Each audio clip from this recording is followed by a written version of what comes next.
الحمدللہ والصلاة والسلام علی رسول اللہ الکریم اما بعد فاعوذ باللہ من الشیطان الرجیم بسم اللہ الرحمن الرحیم۔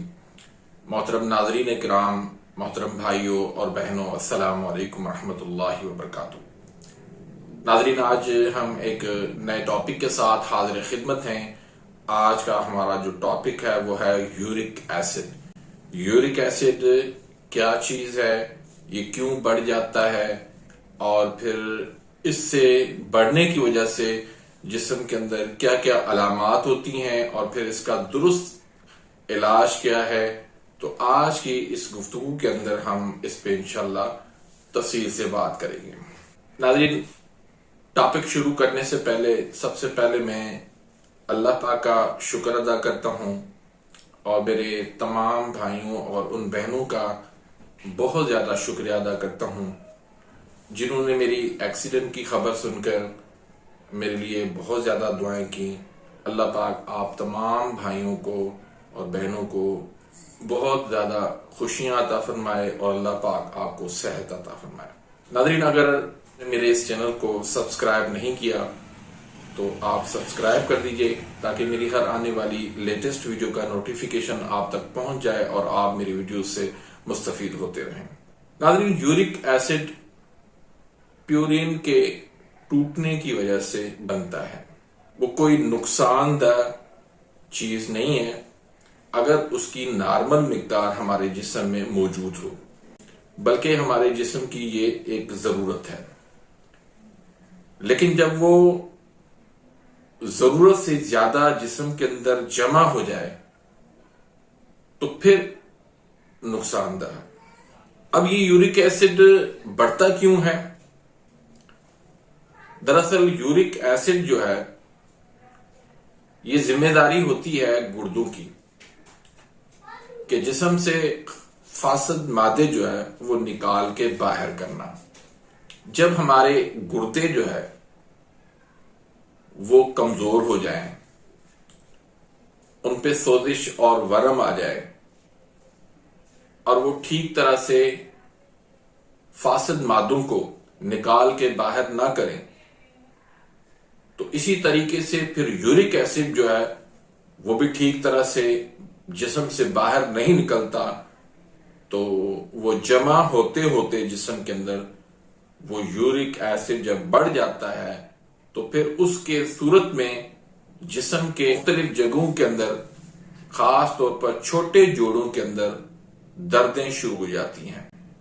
سب سے پہلے پاؤں کے انگوٹھے کے اندر، پھر ہاتھ کے انگوٹھے اور انگلیوں کے اندر، کلائی کے اندر، اس طرح بہت ساری دوسری جگہوں پہ اسٹیج بائی اسٹیج جو ہے یہ درد جو ہے وہ بڑھتا جاتا ہے۔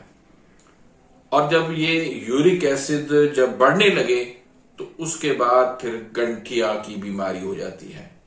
آپ جانتے ہیں کہ گنٹھیا ایک چھوٹے جوڑوں کی دردوں کی بہت ہی خطرناک بیماری ہے۔ یہ تب آتی ہے جب یورک ایسڈ کی زیادتی ہو جاتی ہے۔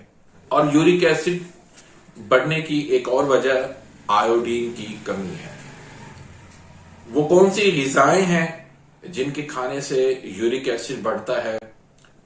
تو ان میں سر فہرست سری پائے کا گوشت ہے، ان سے بڑھتا ہے۔ پھر مغز کھانے سے یورک ایسڈ بڑھ جاتا ہے۔ چکناہٹ کا زیادہ استعمال کرنے سے یورک ایسڈ بڑھ جاتا ہے۔ اعصابی جتنی بھی چیزیں ہیں، تری والی جتنی بھی چیزیں ہیں، مکھن، بالائی، دودھ، ان چیزوں سے یورک ایسڈ جو ہے وہ بڑھ جاتا ہے۔ اب یورک ایسڈ کے علاج کے لیے سب سے پہلے تو آپ تری والی تمام چیزیں جو جسم کے اندر سردی پیدا کرتی ہیں، اب اس کی پرہیز میں آپ نے تمام تر چیزیں جو تری پیدا کرنے والی ہیں، جسم کے اندر حرارت کو کم کرنے والی چیزیں ہیں، ان تمام چیزوں کو آپ نے بند کرنا ہے، کیونکہ یہ جو یورک ایسڈ پیدا ہوتا ہے یہ زیادہ تر دیکھا گیا ہے کہ اعصابی عضلاتی تحریک ہوتے ہیں، اور دوسرے نمبر پہ عضلاتی اعصابی تحریک ہوتی ہے۔ تو ان کے اندر جو ہے وہ حرارت کی کمی ہو جاتی ہے، جسم کے اندر سردی بڑھ جاتی ہے، جس کی وجہ سے وہاں پر فاسد مادے جو ہے وہ رک جاتے ہیں، گردے ٹھیک طرح سے کام نہیں کر رہے ہوتے، تو وہاں پر وہ مادے جو ہے وہ رک کر یورک ایسڈ کی شکل اختیار کر لیتے ہیں۔ تو اس میں آپ نے یہ تری والی چیزیں جس میں دودھ، دلیا، کسٹرڈ، سیویاں، پیٹھا، کدو، توری، مولی، گاجر، بھنڈی، مٹھائیاں، مکھن، بالائی، دہی، لسی، اس طرح کی جتنی بھی یہ چیزیں ہیں وہ آپ نے بند کر دینی ہے۔ اور غذا میں آپ نے کیا چیزیں لینی ہیں، اس میں آپ پکوڑے لے لیں، آپ کھجور لے لیں، شہد لے لیں، بیسن کی روٹی لے لیں، آپ دیسی مرغی کا استعمال کر لیں، آپ اجوائن کا استعمال کر لیں، آپ کلونجی کا استعمال کر لیں۔ تو اس طرح کی چیزیں آپ استعمال کریں گے تو آسانی سے آپ یورک ایسڈ کا علاج کر سکتے ہیں۔ اس میں جو ناظرین کاوا آپ نے لینا ہے وہ اجوائن پودینہ کا لینا ہے، 1 چٹکی اجوائن کی لے لیں اور 1 چٹکی پودینہ کی لے لیں۔ اس میں چاہیں تو تھوڑا سا نمک ملا کے نمکین چائے بنا لیں، چاہیں تو آپ اس میں شہد ملا کر استعمال کر سکتے ہیں، صبح، دوپہر، شام 3 ٹائم پر۔ اور اس کے لیے ایک آسان سا میں آپ کو نسخہ بتاتا ہوں، وہ نسخہ آپ استعمال کریں۔ اللہ کے فضل کرم سے آپ کا یورک ایسڈ کا مسئلہ ہو، آپ کا ٹرائیگلیسرائڈ کا مسئلہ ہو، آپ کا فیٹی لیور کا مسئلہ ہو، یہ تمام تر مسئلوں کا انشاءاللہ اسی ایک نسخے سے علاج ہو سکتا ہے۔ تو اس میں ناظرین آپ نے 3 چیزیں لینی ہیں۔ ایک آپ نے لینا ہے گندک آملہ سار، یہ آپ نے 2 تولہ لے لینا ہے۔ اجوائن دیسی جو ہے وہ آپ 4 تولہ لے لیں، اور پودینہ خشک جو ہے یہ آپ 2 تولہ لے لیں۔ تو اس کے آپ صفو بنا کے تقریباً 1/4 چمچ اس کی آپ لے لیں صبح، دوپہر اور شام کو۔ تو یہ آپ استعمال کریں، چند دن کے استعمال کرنے کے بعد آپ اپنا یورک ایسڈ چیک کروائیں، اللہ کے فضل کرم سے وہ نارمل ہو چکا ہوتا۔ اس میں ایک بات خیال رکھنا ہے کہ جو جسم کے اندر جتنی بھی دردیں ہوتی ہیں وہ زیادہ تر ہم جو ٹھنڈی چیزیں کھاتے ہیں ان کی وجہ سے ہوتا ہے۔